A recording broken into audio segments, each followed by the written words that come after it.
Welcome to the Builders Podcast, episode 144. Joel Salomon, Mindset, Acting as If, and Unleashing Passion and Desire.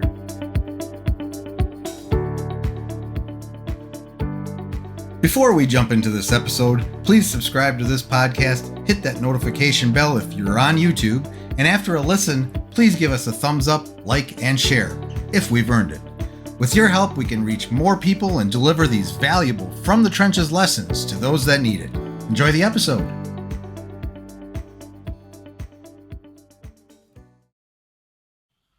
Hello, everybody. Welcome to another The Builders. Today we are rejoined, or we have back, Joel Salomon. Welcome back to the show. Thank you so much, Matt. Really appreciate you having me back. Such a pleasure to be here.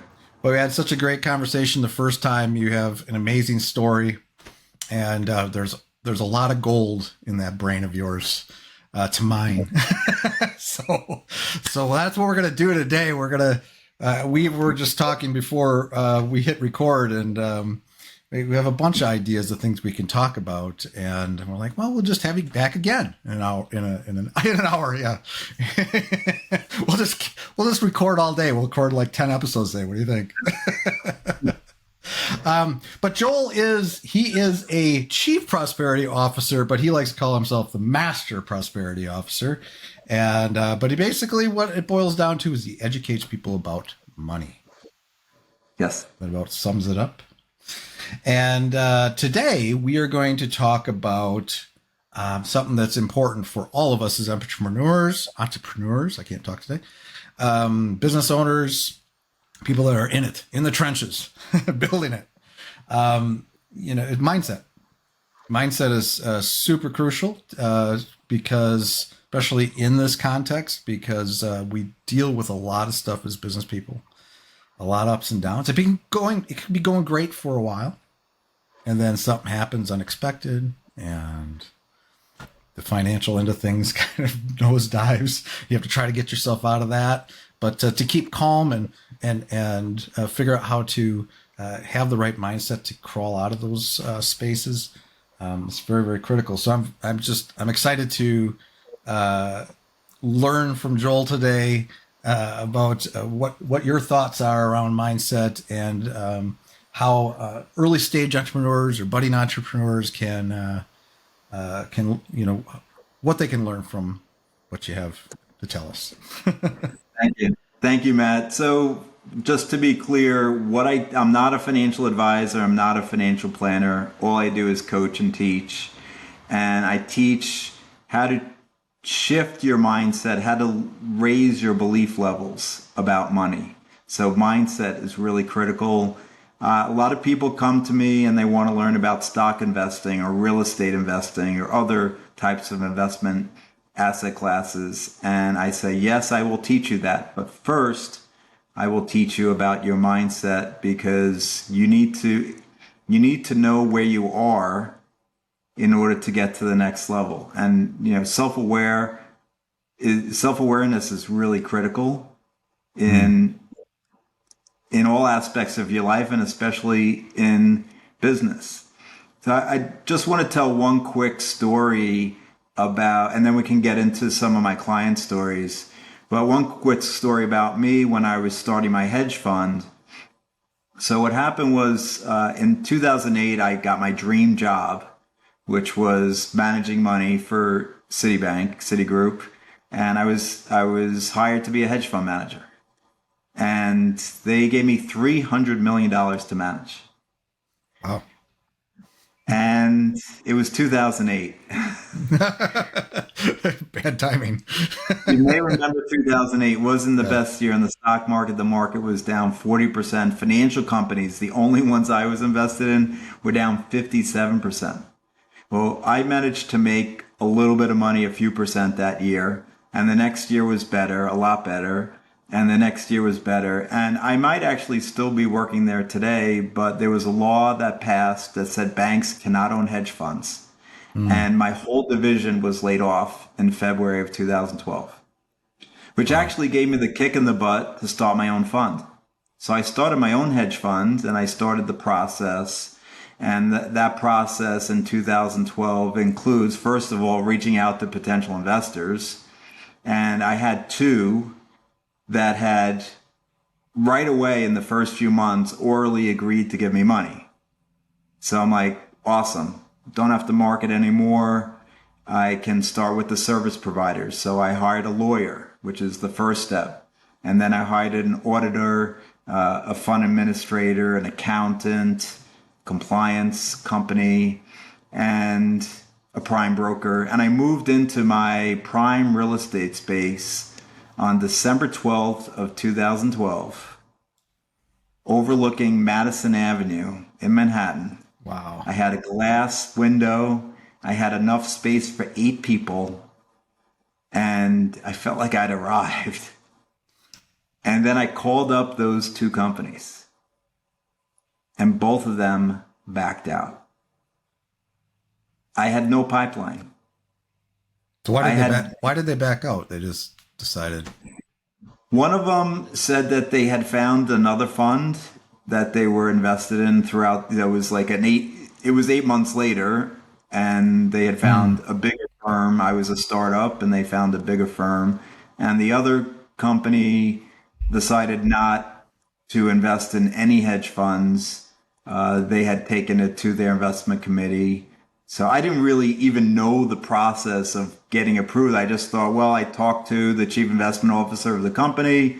They said, great, and I'm done. Yeah. It was an oral agreement. It wasn't anything in writing. So I had to restart the whole process. And look, lesson one. lesson one, get it in writing. Yeah.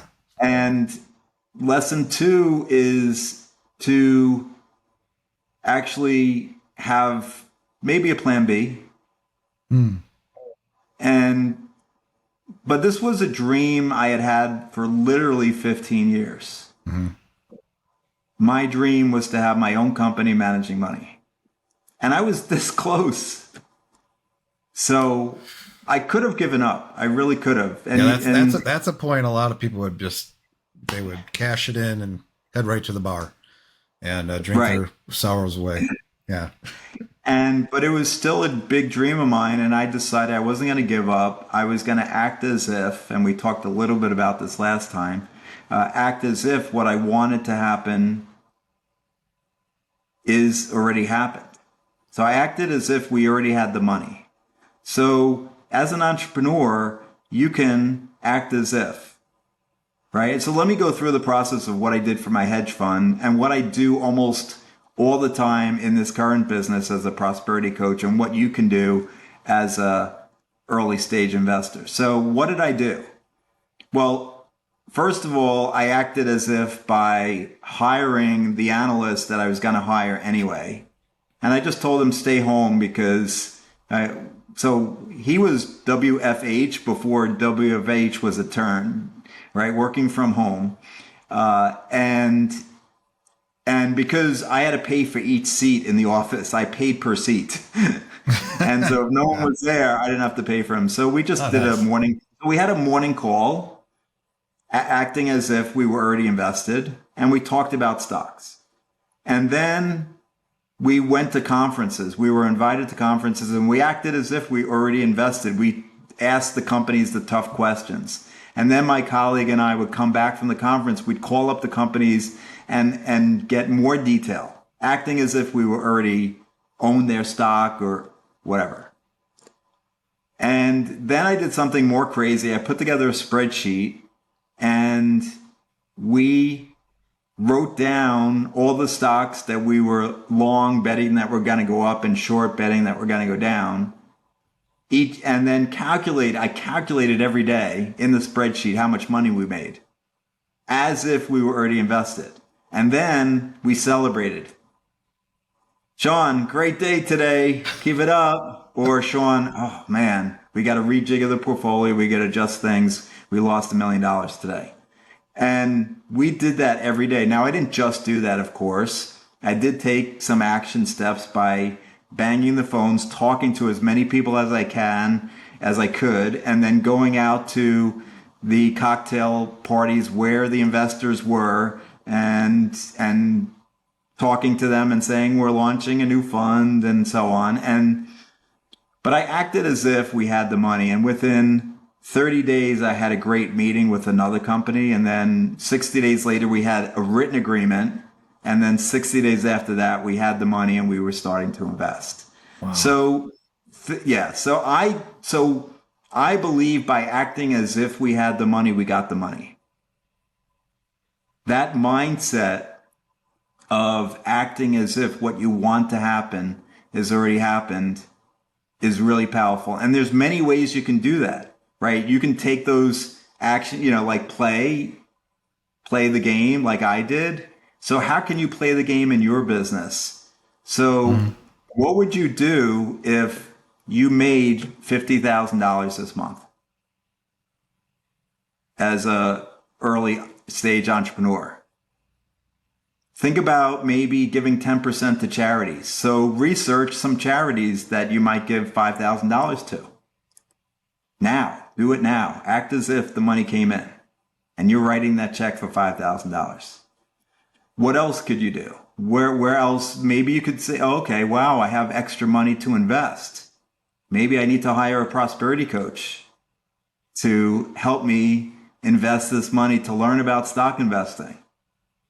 And you have a conversation with me, acting as if the money has already come in, the money is flowing, right? So there are many ways you can, and doesn't cost you any money to do that. You're acting as if the money is flowing, and you can. I coach people on visualization, on vision boards. You can spend 5 minutes closing your eyes and feeling how good it would be to have that $50,000 month or $100,000 month. And And this is all doing something that's kind of remapping the brain, or establishing kind of you're doing something with your thoughts that, you know creating positivity, and instead of going to the bar and having some drinks, you're right. focused on improving your mindset. And I'm just curious if we can go back just for a minute, because I feel like there's a gap somewhere. I want to dig into it a little bit. Okay. So you got to this as if. So you went through. You suddenly lost these deals. How did you get from that? Because you must. I mean, obviously, you must have been upset about that. Like that was a bad day, right? Yes. So how did you pick yourself up, or did somebody else help pick you up, and and say, Joel, this is how you should think about it. Let's act as if. Was that your idea? Did it just come, or is that how you're wired?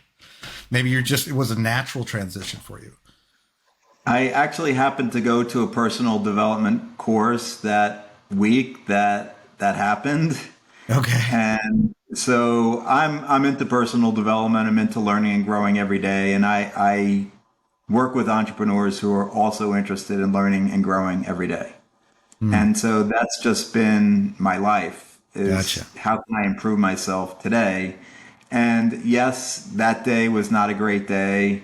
But I also, like I said, I knew I was this close. So to Hmm. give up, I don't know if you've ever read the book Think and Grow Rich by Napoleon Hill, but he tells a story early on in the chapter on faith, how this guy went out to California to mine for gold, and with his cousin, and they got all the materials. They got the shovels and all the materials that you needed to find the gold, and they struck gold. And they started bringing it up, and then the vein disappeared.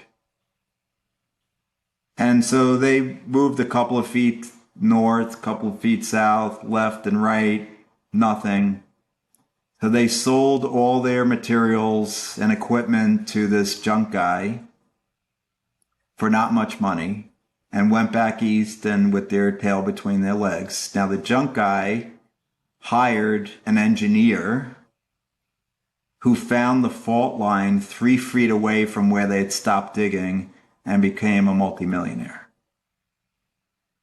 So the Don't point stop is, digging. don't stop when you're this close to your dream. Yeah. And we don't know. We Yeah. just don't know how close we are, right? Until you Yeah, I look think back. so. So, and I think that you answered my question, because I think there's like, I have that in me too. Like, I've been reading. I actually read Think and Grow Rich back in like 1991. I picked it up off of a bookshelf. Read it probably a dozen times that next decade. Pick it up once in a while here and there since then.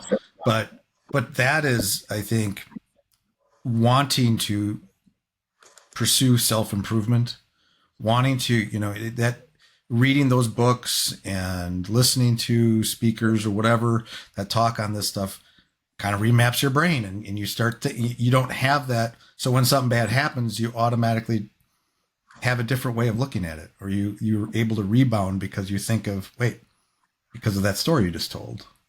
You have Yeah. things to map it to, and I'm talking about mapping a lot for some reason. But so that makes a lot and I think that's helpful. There's a lot of people out there probably haven't gotten there yet. They don't. I think that's an important decision in your life. You have to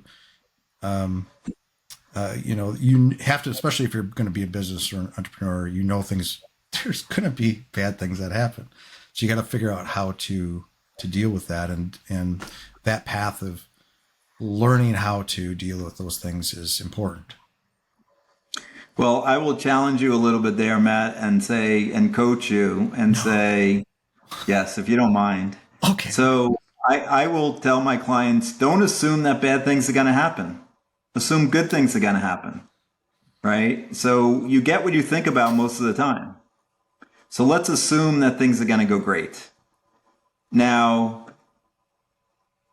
so if you're getting what you think about most of the time, you're getting more great things coming in, right? So that's an important thing. Don't assume that things have to go bad. Okay. I, I'll try not to.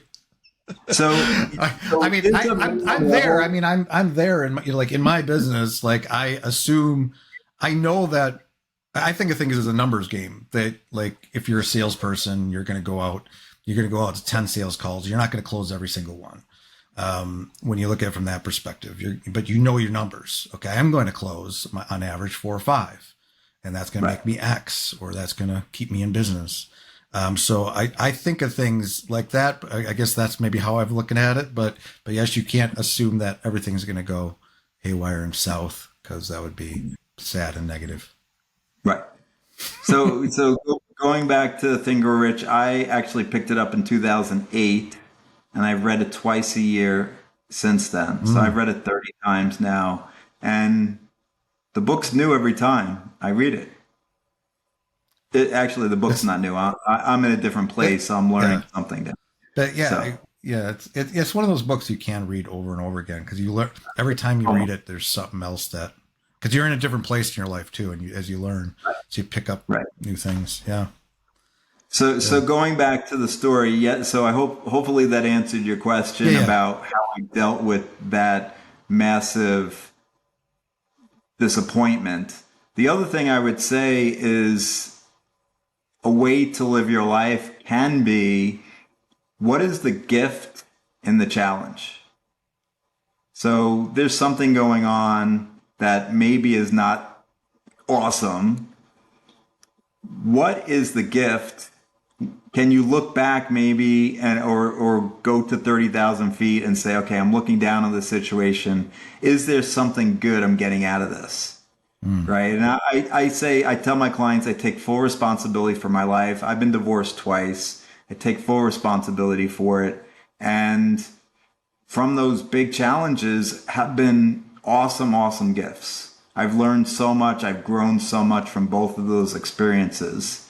And they were big challenges, big, big challenges in my life. And I look back on it now, and wouldn't be the person I am today without having dealt with those big challenges. So, and there are gifts. There's like, I became a much more spiritual person. I've been able to help a lot more people because of those challenges, Yeah. and I resonate with people. If I didn't have any challenges, then how would I resonate with the people who do have Right. challenges? We want to learn from people that have been there, done that, gone through those same challenges that we might be facing. Yeah, for sure. Exactly. Yeah. So, going through the hedge fund story, just completing it. So I was able to raise the money for the fund, by acting as if, by pretending.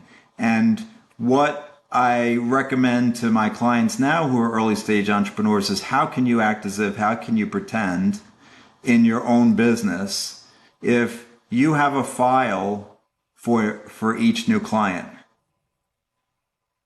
Buy new file folders. Buy 20 new file folders. Get prepared. Write some names on them even. You know, Tom and Jane and Harry, or maybe just like you could act as if you're about to have a call with somebody, you know, write Matt on the file folder. So some of this is kind of like visualization. You're visualizing this happening. Yeah. You're acting as you're visualizing. You can visualize the amount of money. I wouldn't put a deadline on it. I recommend not putting deadlines on things because then you start, at least I do, I start stressing over, oh, when is this going to come? How is this going to come? By the way, how is not important. Mm-hmm. And my mentor says, don't get bogged down in the cursed hows. Don't get bogged down in the cursed hows. If you have a goal for a certain amount of money to come in, if you really care, if it's your business or if something, maybe you have a great stock idea that doubles or quadruples. Yeah, you have no idea, especially in business. I mean, you know what you thought last year would be doing. This year, a different opportunity comes along. That's where the money comes from, right? Right. See, so I hear two people like that will write themselves a check for $1 million or something. Someday I'm going to cash that check. It's probably another way to look at that. Yeah. Absolutely. So that's critical. But I think as an early stage entrepreneur, you have to have the proper mindset, but you also have the proper processes and strategies in place. And a lot of the clients I work with, they have big dreams. And I say, awesome, have big dreams to help. Yeah, my big dream is to help at least 100,000 people become financially free. And if you're watching this, I'd love for you to be one of them. I give everybody 30 minutes free of prosperity coaching. Who knows? No obligation to do anything else. So jump on my website, salomon.com. That's SALAURMOR.com for your free prosperity coaching call. But the point is that things can change quickly. And what's your big dream? Right? And have that big dream, but don't put deadlines on it. And then when you have the big dream, what action steps? Like I love visualizing. I love meditating. But you have to get out into the world and take action. And if you're an early entrepreneur, you have to be a salesperson. And so what are you doing to reach out to people to help them? Some people will just do social media, and that could be very successful. But then you have to reach out to the people who are interacting with you on the social media. Right? You have to interact with other people. You can't just post. You have to do this. You have to talk to people. Yeah, and you have to have a process in place. Yeah, Sorry, go ahead. No, go ahead. I just have these thoughts bubbling up. I'll I was suppress just them. going to say, having a process, being organized, and saying, okay, how many people am I going to reach out to each week? And like you said earlier, Matt, it's a numbers game. Most of my clients, when they come to me, they have no idea. I say, how many people are you going to reach out to per week? What do you mean? I post on social media.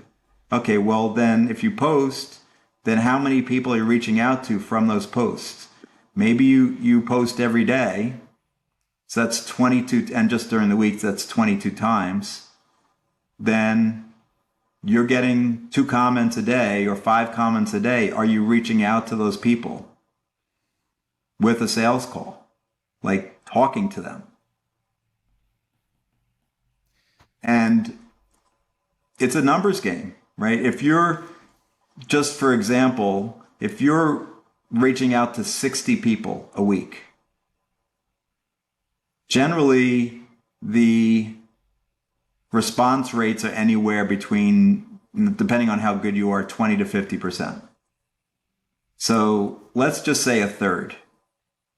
So out of the 60 people that you've reached out to, 20 people are responding with a yes, I'll get on a call with you.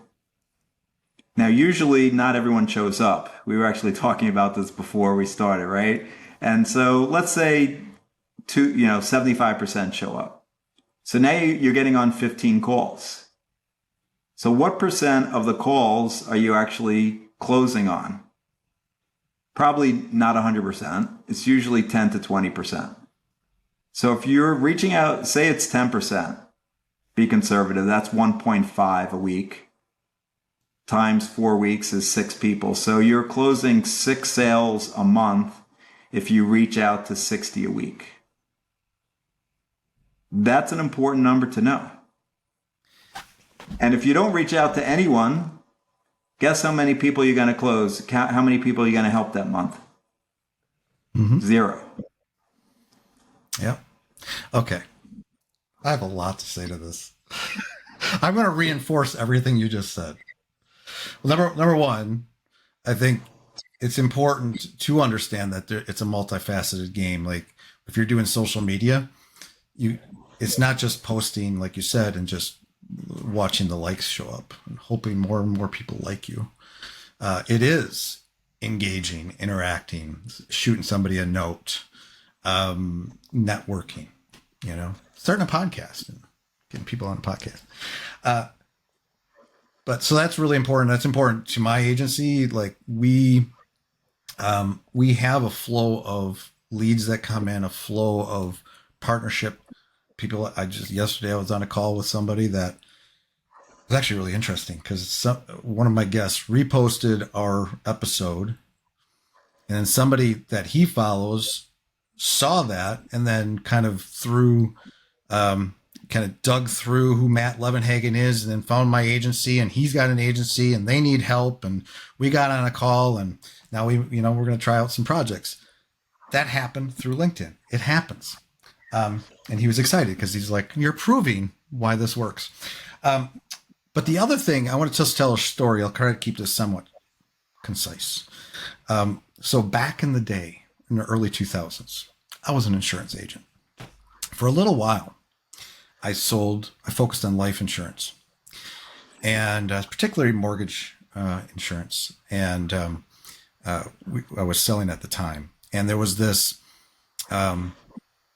system that I was taught from this company. And it was a very specific script. We would get these leads. They were very, very hot off the press leads, well qualified.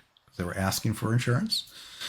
We got all their details, and I'd call them and go through this script. And this is all trained, like this whole program behind this. And the goal was on that call period to get in front of them. So I literally was going to people's houses and sitting across the kitchen table and talking about insurance and closing sales. That was my whole thing. The important part of the process was a script and sticking to that script and sticking to that goal at the end to get on that call. But the beautiful thing that I learned from it is that numbers game, because I knew that so I get these leads, I'd get X number of leads a week. And then you'd get this flow of some of you're calling back and things like that. But I would make X number of calls. I think it was like 80 to 100 calls a week, minimum. 80 to 100 calls a week. I would set up, I think, like 6 or 7 appointments on average. Go to somebody's house. So I didn't talk to that 80. I was just reaching out. Some people I couldn't reach, or I'd call back, or whatever. But I would get on the call with somebody, and I would make those appointments. Out of those, usually it was pretty good. I think I was getting like maybe 5 would be there when I showed up. And out of those, I would sell 3 or 4 because they were already pre-qualified. When I was showing up, they knew I was there to write a contract. So I knew, and that's when I learned, I'm like, if you have a good system, a good process, and a good, like in that case, a good script, and you stick to your guns, and this is all tested, and it takes time to figure these things out. But then it's not all that stuff, like the script and the calls and the going to their house and doing the presentation, doing all the stuff we did. That was actually, that wasn't even what was important anymore. It was that initial 80 to 100 calls. So I knew if I wanted to make more sales, all I had to do was make 120 calls.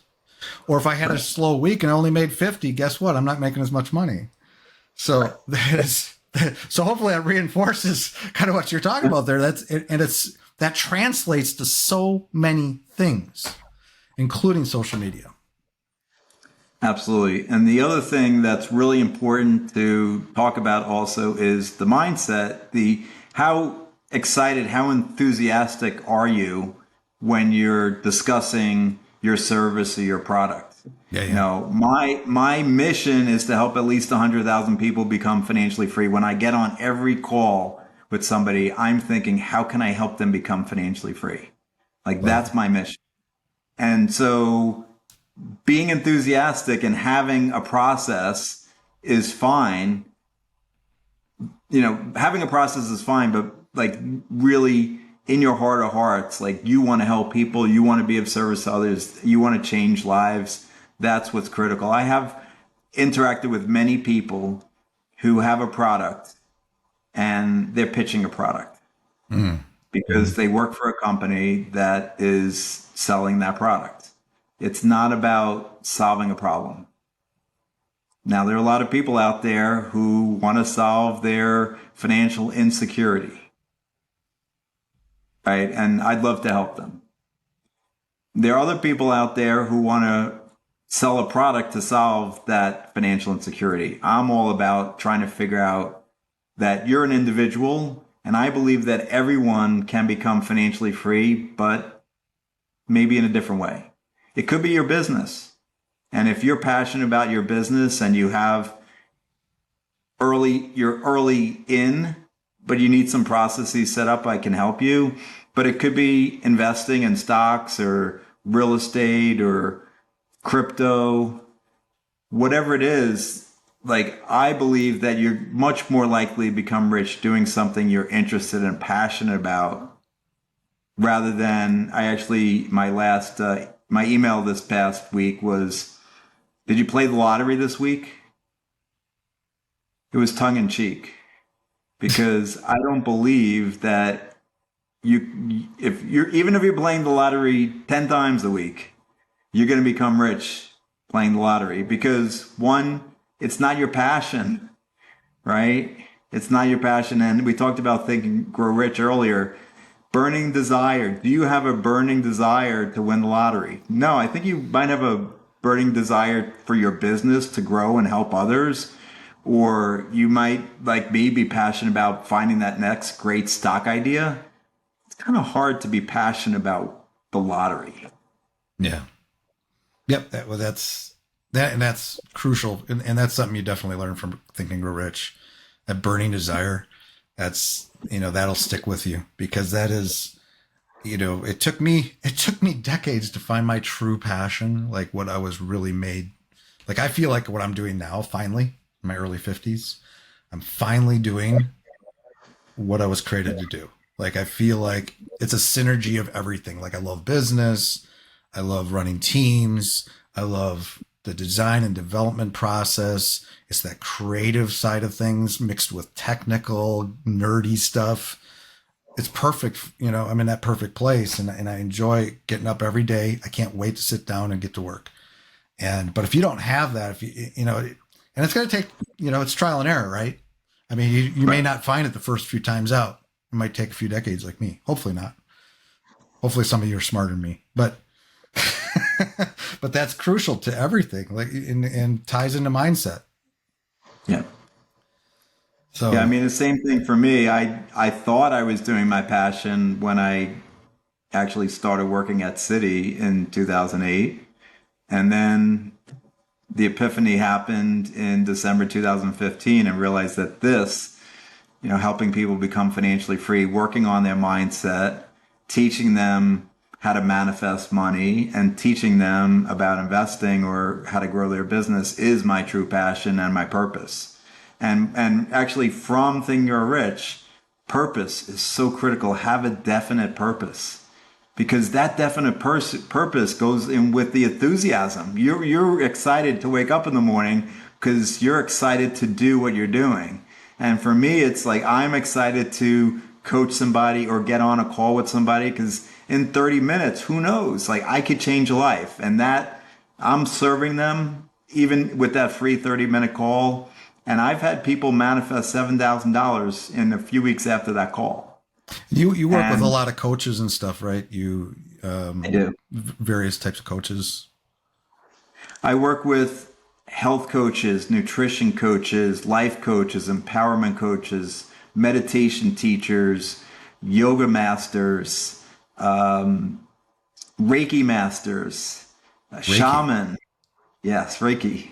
Energy. It's interesting. I don't know how or why, but I've gotten a number of people in my network now who call themselves energy healers. So they use energy instead of medicine to help people Interesting. shift their medical condition, which is very interesting. I work with hypnotists, No kidding. so Well, it's every single one of them, if they're not there already, you're going to help them find, see this as their burning desire and passion, or give them that light in their day to days. That it's like, this is why you get up every day.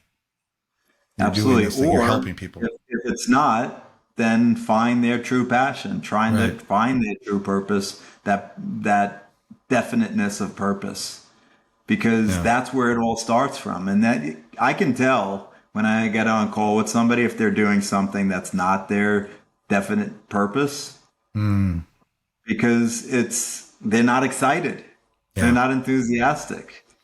Yeah. I deal with that a little bit in business too, working with other agencies or clients, or you can tell, like when you're talking to somebody, because I don't know if it might be a surprise, but I'm very enthusiastic about what I do. I'm the guy that's throwing emojis around. This is fun.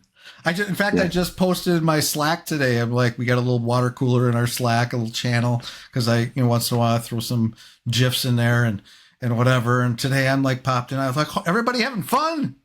I want to make sure everyone's having fun. But there's a lot of people out there that aren't, and and you're the person, they need somebody like you to be like, you're not having fun. There's something missing here. I don't see that light in you that is getting you up every day. So you help that guide them to that burning, to their passion, and Absolutely. find their way. So I don't know if you know, Matt, I started my career as an actuary. I think we mentioned that on the first. So do you know the difference between an actuary and an accountant? I think. No, tell us. Let's have some fun. Let's have some fun. Let's have some So, fun. so the difference between an actuary and an accountant is an actuary looks at his feet when he talks to you, an accountant looks at your feet when they talk to you. So Mm-hmm. let me just explain what an actuary is all about. Two actuaries go moose hunting. They get their camouflage gear on, they get their rifles all set, and they go out to the field. And the first actuary spies a moose. He says, I got him, and he shoots, and he misses 5 feet to the left. And the second actuary says, I got him, and he shoots, and he misses 5 feet to the right. They give each other a high five and say, on average, we got him. We got awesome. That's funny. That's borderline dad joke right there. Yeah. That's what I should So have a new segment on this on the builders. The joke segment. Bring your jokes. Yeah. We'll end with those. I I love have it. 4 actuary jokes. I try to limit it to 2 at a time because people, Yeah, we're yeah. boring. Well, you're I going to be got on again, so you bring a new one each time. okay. And Yeah. then people will tune in just to see those, just listen to those. Well, we got 2 more coming. So I will say when I teach my clients, I say everything with grace and ease and fun. Grace and ease and fun. Yeah. Absolutely. I love it. And if you're not Don't there, don't white knuckling it, like I did that when I was managing my hedge fund. If I lost money 3, 4, 5 days in a row, I'm like, I gotta make money today. I gotta make money today. And what Yeah, yeah. happened? Lost money the next day. When I another practice I talk about is letting go. Mm. When you let go, when you're not creating the resistance, then all of a sudden things start flowing. And there's a great book by Michael Singer called The Surrender Experiment that I read in 2019. Highly recommend. And it's all about letting go. Mm. And if you can let go throughout your day and not attach to any particular result, your life will change dramatically. And I bet there's methodology behind that. Absolutely. Yeah. So So go ahead. I was going to say the other thing that I like to talk about is that money is energy. And by putting it out there, you're allowing it to flow. A lot of my clients are hoarding. I call it the Mm. protectionist money personality type. That's not allowing flow. So if you're doing this, then there's no flow.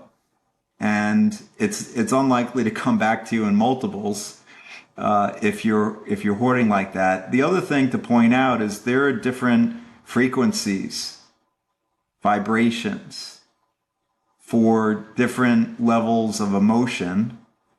And I say that abundance and prosperity are way up here, equivalent to the frequency of gratitude and appreciation and love and joy and passion. So if you're vibrating down here in worry, like, oh my God, how am I going to get that next money coming in? Anger or sadness or depression, you can't get here from here, Yeah. right? So the idea is to move up to a higher frequency, just to a slightly better feeling thought. If you're feeling depressed, anger is good. If you're feeling anger, overwhelm is better. If you're feeling overwhelmed, maybe hopeful. If you're feeling hopeful, what about belief? If you're feeling I believe it, what about knowing or extreme gratitude and appreciation?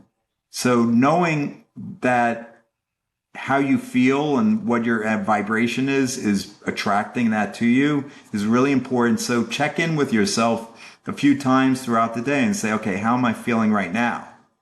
Because and the other way to check in is to see what's going on in the physical world. Mm. If things aren't going great, you're probably not feeling great. So what can you do to feel better? And rule number 3 in the 9 money rules millionaires use is happy habits. And I say write down some things that make you happy, unconditionally happy. So when I was managing my hedge fund, if I lost money for my investors and me, I was sad, sometimes depressed. And if I made money, I was happy. What a terrible way to live your life, because I made money half the time at best. So Yeah. half the time I was unhappy. So I realized one day when I lost a lot of money from my investors that this was 2 years in to my investing for my own hedge fund, that I had to change my thoughts and my feelings. And so I created some happy habits for myself, like listening to uplifting songs, like spending some time with my daughters, playing games, going for a jog, playing ping pong, whatever it is, like what makes you feel good unconditionally. Like it's not about spending the money going on the like $10,000 vacation. It's what can I do right now in this moment to increase my frequency and vibration. Right. You don't have to, it doesn't have to cost a lot of money to do that. And I love this line of thinking. It's something that I'm thinking a lot about myself recently. It's so important not to sit in those negative feelings and the negative stuff that happens to you, just kind of sitting in that, to get out. Like I've been trying to spend more time in nature. I have a new thing that I do. I do hiking now.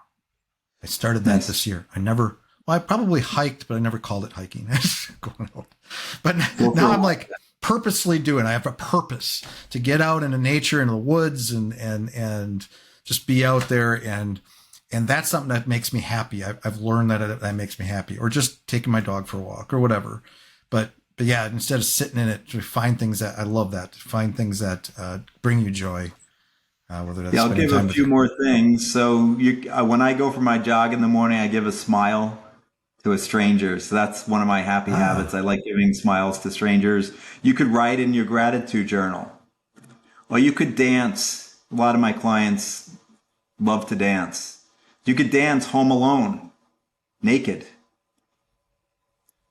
or just dance. It's fine. as long as if you're home alone, yes. Yeah, but dance home Whatever alone. float. Yes. Okay. I'm not going to ask if you do that. Well, that's a little TMI. But yeah, that's brilliant. That's brilliant. Yeah. Whatever makes you feel good, Whatever right? makes you feel good. Yeah. I mean, even Because when the I'm worst, working, sometimes I have, I won't say her name because she will light up, but I have somebody over here that will play me music. Because once in a while, once I get into music, makes me, I love music. And yeah, everything from classical to rock, you name it. I love all the genres. And whatever if I need a little uplifting music, I have it, I just speak it, and it shows up. awesome. And yeah, those are knowing those things, what brings you joy. I love it. Not going to the bar though and getting drunk. Well, I might bring some No, so people I joy. have on my website, so on solomore.com, I have one of my drop downs is called Getting Inspired. And I have quotes, inspirational quotes. I have inspiring songs. So I have my song list that I listen to. I listen to 5 songs when I wake up in the morning. One of them is by Mariah Carey and Whitney Houston called When You Believe. Ah, nice. So that's on there, and then a list of other inspiring songs. I have places from my vision board on there, and I have books, like I mentioned. So I have my top 15 books that I'd highly recommend reading, including Think and Grow Rich. Yeah. I have The Science of Getting Rich by Wallace Wattles. None of my books. I don't. You can buy my books too. I have 3 books, Wow. fourth on its way. But these are all very inspirational, powerful books that will help you with your mindset and inspire you to live that inspirational, powerful, enthusiastic, fun life. And let's land there. So obviously you mentioned your website once or twice, I think. Where can people find you? Where's your website? Where are you on the World Wide Web? You hang out at LinkedIn. Where do you hang out? Yeah. So it's solomore.com. My company name is named after my daughters, Lauren and Morgan. So Laur, Laur for Lauren, Mor for Morgan. So it's SALAURMOR.com. You can sign up for the free 30 minutes prosperity coaching call there. I'm on LinkedIn, Instagram, Facebook, and TikTok. And it's Joel Prosperity Solomon, all one word, for Instagram, for Facebook, for TikTok, and LinkedIn, it's Joel Salomon. Awesome. Well, thanks for joining us, Joel, and thanks for sharing all your wisdom today. Until next time. Thank you so much, Matt. It's great pleasure to be here. That's all for today's episode. I hope you enjoyed that. Again, please subscribe if you haven't already and give us a thumbs up if we deserve it.